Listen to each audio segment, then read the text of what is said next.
صاحب وسعت کو اپنی وسعت کے مطابق خرچ کرنا چاہیے، اور جس کے رزق میں تنگی ہو جتنا اللہ نے اس کو دیا ہے وہ اس کے موافق خرچ کرے۔ اللہ کسی کو زیر بار نہیں کرتا مگر اسی کے لحاظ سے جتنا اس کو دیا ہے، اور اللہ ان قریب تنگی کے بعد آسانی کر دے گا۔ اور بہت سی بستیوں کے رہنے والوں نے اپنے پروردگار اور اس کے پیغمبروں کے احکام سے سرکشی کی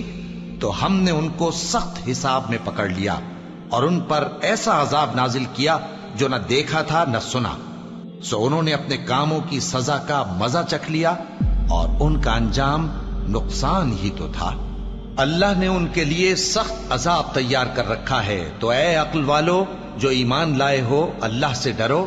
اللہ نے تمہارے پاس نصیحت بھیج دی ہے، یعنی ایسے پیغمبر جو تمہارے سامنے اللہ کی واضح آیتیں پڑھتے ہیں تاکہ جو لوگ ایمان لائے اور عمل نیک کرتے رہے ہیں ان کو اندھیروں سے نکال کر روشنی میں لے آئے، اور جو اللہ پر ایمان لائے گا اور عمل نیک کرے گا وہ ان کو جنتوں میں داخل کرے گا جن کے نیچے نہریں بہ رہی ہیں، وہ ہمیشہ ہمیشہ ان میں رہیں گے۔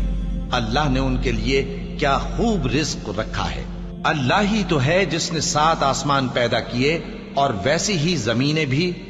ان میں اللہ کا حکم اترتا رہتا ہے تاکہ تم لوگ جان لو کہ اللہ ہر چیز پر قادر ہے، اور یہ کہ اللہ اپنے علم سے ہر چیز کا احاطہ کیے ہوئے ہے۔ اللہ اکبر،